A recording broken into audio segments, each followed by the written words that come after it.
आप सरीखे आप। कुंडलपुर के बड़े बाबा की, मूल नायक शिव चंद्र प्रभु भगवान की, सिद्ध चक्र महामंडल विधान की, परम पूजाचार्य भगवान गुरुदेव शिक्षण विद्यासागर जी महामुनि राज की, परम पूज्य निरापक मुनि श्री समय सागर जी आदि समस्त 3 करोड़ मुनि राजों की, परम पूज्य मुनि शिक्षण विमल सागर जी, अनंत सागर जी, धर्म सागर जी आदि समस्त मुनि राजों की। बोले परम पूज्य मुनिवर शिक्षण भाव सागर जी महाराज की। आज का यह पावन प्रसंग सभी लोग इस भक्ति के महा अनुष्ठान में सभी लोग भक्ति के माध्यम से अपनी श्रद्धा और आस्था को प्रकट कर रहे हैं।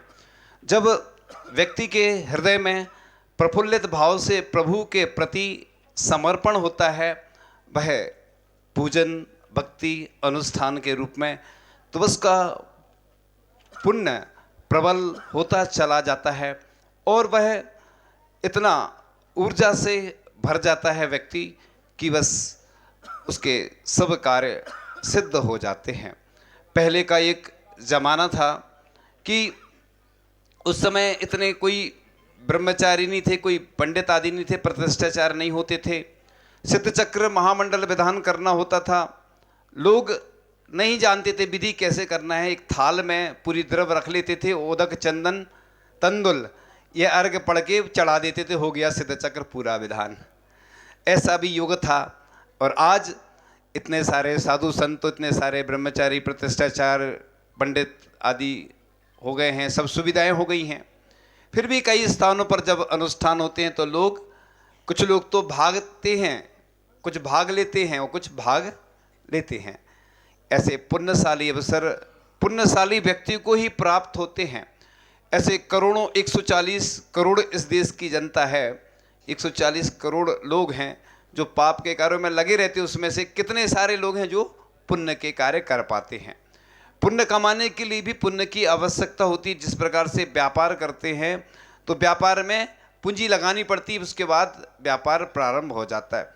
इसी प्रकार से अगर आपको मंदिर आना हो, सम्मेशकर जी की वंदना करना हो, कोई अच्छा उपवास कार्य करना हो, तो पूरा प्रयास करना पड़ता है। पूरे देश में अपन देखते हैं, सुनते हैं कि कई जगह मंदिर बन रहे हैं, मंदिर में विघ्न बाधाएं आ रही हैं, तो लोग आते हैं कि मंदिर का काम प्रारंभ हो जाए, लेकिन कई विघ्न बाधाएं आती हैं, लोग छोड़ देते हैं। तो लिखा था कि अधम प्रकृति के लोग विघ्नों के कारण भय से निश्चित ही किसी कार्य को प्रारंभ नहीं करते। कई लोग बहाना बनाते हैं, जैसे एक समस्या है, धन नहीं है, वो सहयोग नहीं करते हैं। और फिर इसके बाद मध्यम कोटि के जो होते हैं मनुष्य विघ्नों के आने पर प्रारंभ किए कार्य को बीच में छोड़ देते हैं। और किंतु उत्तम प्रकृति के जो मनुष्य होते हैं बार बार विघ्न आने पर भी प्रारंभ किए हुए कार्य को नहीं छोड़ते हैं, अर्थात उसे पूरा ही करते हैं। इसलिए अपन को विघ्नों से डरना नहीं। श्रेयांसी बहु विघ्नानी, अच्छे कार्यों में तो विघ्न आते ही हैं। व्यक्ति अपना मकान कितने भी मंजिल का हो, कितनी बड़ी बिल्डिंग हो, सब बना लेता है, लेकिन जब मंदिर की बात आती है तो पूरी समाज भी मिल जाती तो नहीं बन पाते हैं। तो विघ्न तो आते हैं, लेकिन हमें डरना नहीं है विघ्नों से। उदयनगर का भाग्य का उदय आया है, और उदयनगर ही नहीं, संपूर्ण इस महानगर का ऐसा पुण्य का उदय आया।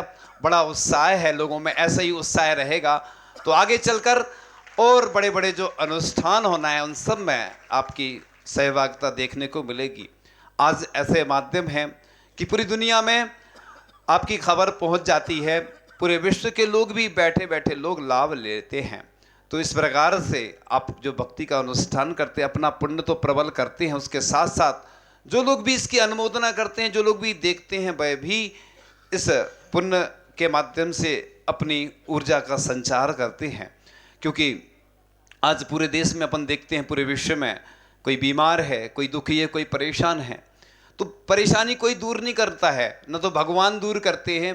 भगवान परेशानी दूर नहीं कर सकते हमारी, लेकिन हम भगवान की अगर भक्ति करते हैं तो हमारी परेशानी हमारे कर्म के क्षय के माध्यम से ही हमारी परेशानियां दूर हो जाती हैं।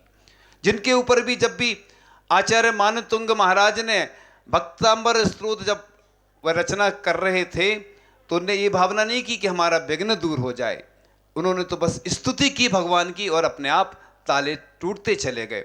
आचार्य शमंत भद्र स्वामी जी ने भी क्या किया, 24 तीर्थंकर की स्तुति की रचना की, जैसे अष्टम तीर्थेश चंद्र प्रभु भगवान की स्तुति की और वह उनकी भक्ति के माध्यम से चमत्कार हुआ, अतिशय हुआ। जब भी अतिशय चमत्कार होते हैं तो भगवान के माध्यम से नहीं होते, भक्तों के माध्यम से ही चमत्कार अतिशय हुए हैं। जहाँ जहाँ भी हुए हैं, जब अपन भक्ति प्रदर्शित करते हैं, चाहे वह कभी धनंजय हों, ऐसे ऐसे महापुरुष हुए हैं जिन्होंने जब भक्ति की भगवान की तो अपने आप अतिशय प्रकट होते चले गए। इसी प्रकार से सिद्धों की आराधना का यह अनमोल क्षण है, अपूर्व अवसर है, अद्वितीय सौभाग्य है आप लोगों का कि ऐसे क्षण आपको प्राप्त हो रहे हैं। तो इनका अच्छे से लाभ लेना। और आचार्य जी हमेशा कहते हैं कि स्थान कम पड़ जाना अच्छा है, क्योंकि भरा कलश अच्छा माना जाता है। इसी प्रकार से खाली स्थान अच्छा नहीं माना जाता, भरा कलश यानी सौभाग्यशाली माना जाता है। और इसका सूचक होता है कि यह सानंद संपन्न होगा और महाअनुष्ठान।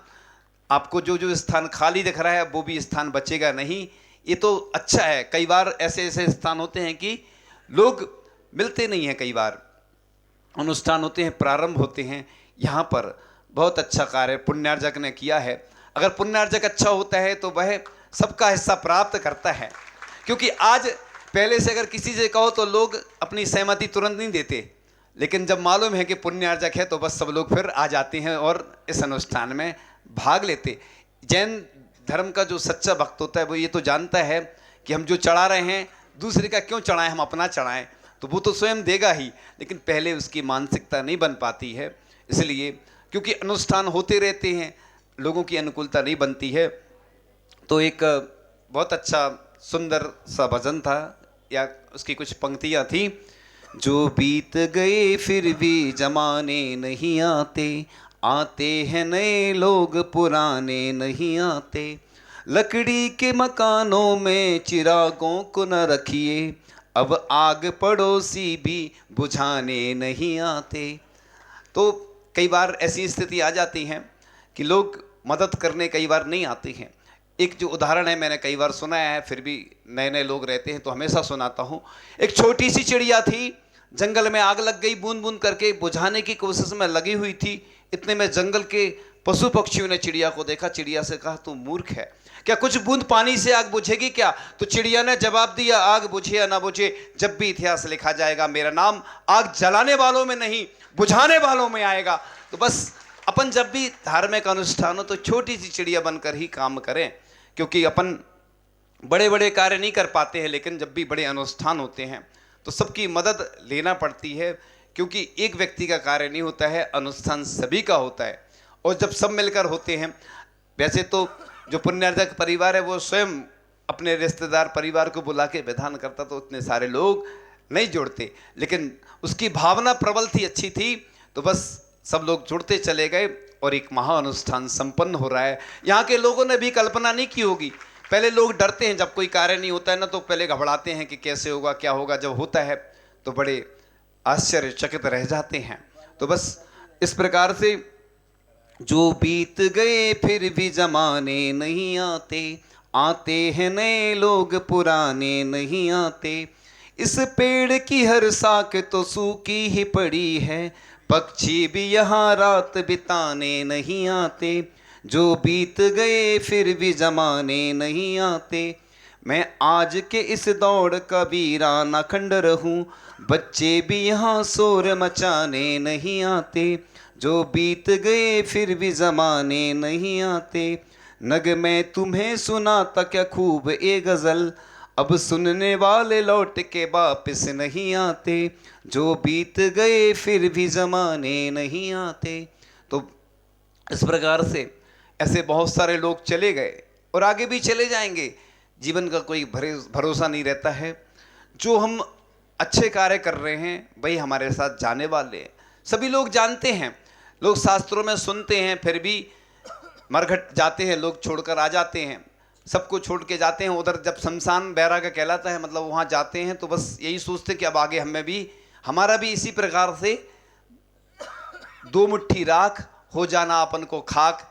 बस वही दो मुट्ठी राख रहती ना, जितनी बचना है बस अपने शरीर का, वही अस्तित्व है, वही जीवन का सत्य है कि हम कई लोगों को पहुंचा के आ गए और यही सोच के आए कि अब हमें भी ऐसा ही होना है, हमारा भी शरीर ऐसे ही जल जाएगा। लेकिन लोग यह तो सिर्फ शमशान वैराग्य क्षणिक रहता है, लेकिन जो स्थायी होता है, जैन दर्शन यही तो कहता है कि हमें किस प्रकार से अपने जीवन को, लाइफ को किस प्रकार से इस मैनेजमेंट करना है, किस प्रकार से लाइफ को व्यवस्थित करना है। क्योंकि जीवन तो सभी जी रहे, जी रहा होता छोटा सा भाई भी जी रहा है, लेकिन हमें जीने का एक तरीका मालूम होना चाहिए कि भगवान के चरणों में, पंच परमेष्ठी के चरणों में जो सुख मिलता है दुनिया में, वो सुख नहीं मिलता है। लोग पंचेंद्रिय के विषयों में सुख मानते हैं, लेकिन वास्तव में ये पंच परमेष्ठी ही सुखदायी हैं और वह ही हमें सब कुछ देने वाले हैं। तो जोड़ जोड़ के जो रखता है उसके धन में जंग लगे, गाड़ गाड़ के जो रखता है उसको सर्प भुजंग लगे।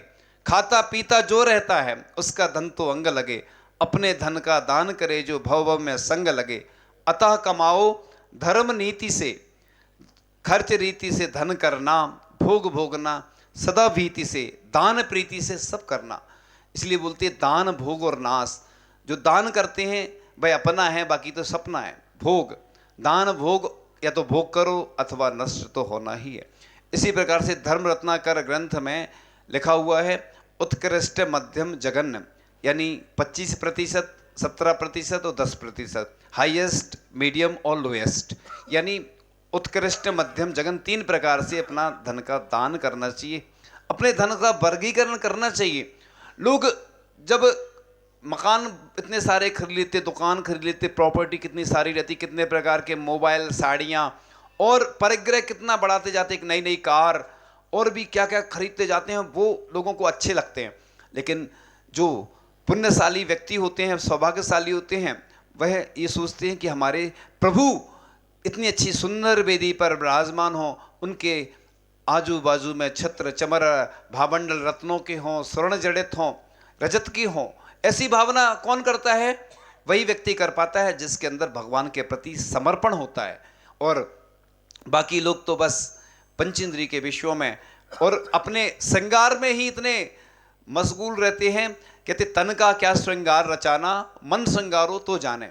यानी लोग अपने तन का श्रृंगार करके बहुत अपने आप को खूबसूरत समझते हैं, लेकिन ये नहीं मालूम है कि ये जो पदार्थ हम श्रृंगार के में उपयोग कर रहे हैं वह कितने हिंसक होते हैं।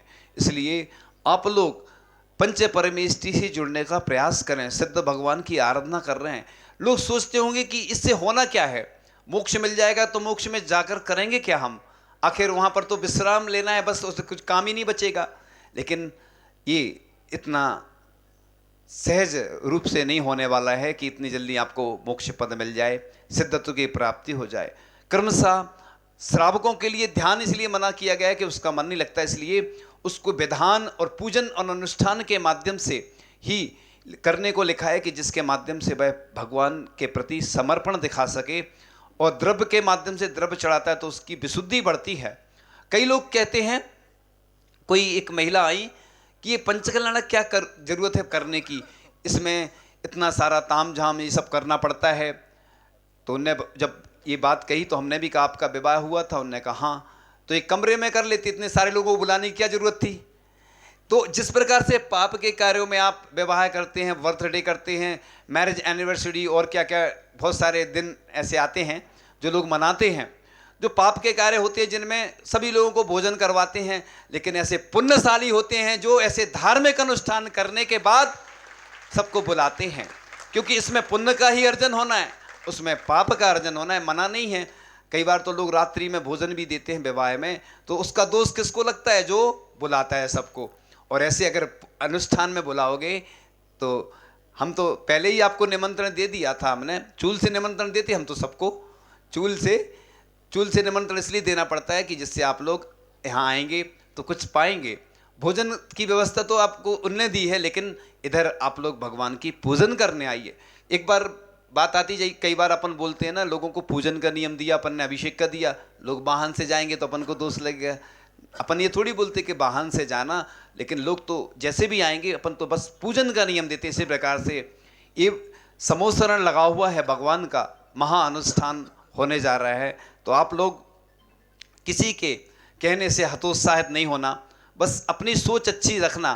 कई लोग हैं ना, विघ्न बाधाएं बहुत पैदा करते हैं कि उधर जाओगे तो ठंड लग जाएगी, उधर ये हो जाएगा, वो हो जाएगा। जो बहानेबाज होते हैं ना, वो बहाने बनाते हैं। लेकिन जो सच्चा सम्यक दृष्टि होता है, उसकी आस्था प्रगाढ़ होती है, तो वह सोचता है कि बस हम तो अनुष्ठान में जाएंगे ही। इसलिए ऐसे भक्ति के अनुष्ठान दुर्लभ होते हैं। पहले कई बार लोग सोचते थे कि हमें विधान कराना, अभी भी कई लोगों की प्लानिंग है, कई वर्षों से सोच रहे हैं हमें विधान कराना है, कराना नहीं हो पाते, क्योंकि साधुओं का सानिध्य नहीं मिलता या फिर अनुकूलता नहीं बन पाती। लेकिन पुण्यशाली सौभाग्यशाली ऐसे व्यक्ति होते हैं कि जो सोचते हैं और संयोग ऐसे बन जाते हैं। और भले ही घर कम हो, समाज कम हो, लेकिन बड़े बड़े जब अनुष्ठान संपन्न होते हैं तो सभी लोग सहयोग देने लालायत हो जाते हैं। और यहाँ का तो महापंचकरणक संघ के सबसे बड़े मुनिराज के सानिध्य में हुआ था परम पूज्य निर्यापक मुनि श्री समय सागर जी महाराज, जो हमारे संघ के ज्येष्ठ मुनिराज हैं, प्रथम जिनको दीक्षा प्राप्त हुई थी आचार्य श्री के करकमलों से। ऐसे महाराज जिनके सानिध्य में आप लोगों को ये सौभाग्य प्राप्त हुआ था, और आगे भी आप लोगों को ऐसे ही अवसर प्राप्त होते रहें। इसलिए आप लोग डरे नहीं, घबराएं नहीं। और भी कई जगह ऐसे अनुष्ठान अभी संभावित हैं, होने की योजना है। इसलिए आत्मविश्वास से ही सफलता मिलती है।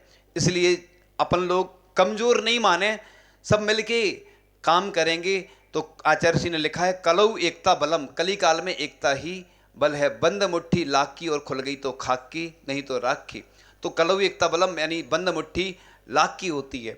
इसलिए कुल्हाड़ी को यदि लकड़ी का दस्ता ना मिलता तो लकड़ी को कटने का रास्ता ना मिलता। यानी जो लकड़ी को काटने वाली कुल्हाड़ी होती है, उसी की जाति के जो उसमें हैंडल लगा होता है ना, वो काय का होता है, लकड़ी का होता है। इसलिए सब लोग मिल करके ऐसे महा अनुष्ठानों को, आगे भी आगामी जो अनुष्ठान होने वाले हैं उनको आप लोग करेंगे, और उसके माध्यम से इस जिन शासन की प्रभावना होती रहेगी। क्योंकि बस अपन लोग यही भावना करें कि मेरा कुछ नहीं है, जो कुछ है प्रभु का दिया हुआ है, और प्रभु के माध्यम से ही हम बस ऐसी भावना करते रहें प्रतिपल, हे भगवान बस मैं आपकी पूजन करता रहूं, प्रतिपल मैं आपको निहारता रहूं, भगवान आपका अभिषेक करूं देखूं और शांति दरा करूं देखूं, जाप करता रहूं। भगवान मेरे द्वारा मन वचन काया से जो भी त्रुटियां हुई हो, हे भगवान क्षमा करें। भूत में, वर्तमान में, हे भगवान भविष्य में मैं भी आप जैसा ही बनूं। तुम सही बन जाऊं मैं ये भाव न भाऊं, तुम समय बन जाऊं ये भाव न भाऊं। हे प्रभु बस मुझे आप जैसा बनना है, आपके ही पद चिन्हों पर चलना है। हे भगवान बस आपकी कृपा छत्र छाया हम सब के ऊपर बनी रहे, सभी निरोगी रहें, सबके कष्ट दूर हों, सबकी गरीबी दूर हो। हे भगवान सभी बस आपकी भक्ति, जिनके पास जैसी क्षमता है उस क्षमता को नहीं छिपाते हुए बस तन मन धन से आपसे जुड़ा रहूं, आपके प्रति हमारा समर्पण रहे। इन्हीं भावनाओं के साथ परम पूजाचार्य भगवान गुरुदेव शिक्षण विद्यासागर जी महामुनि राज की जय। आइएगा हमारे बीच में ब्रह्म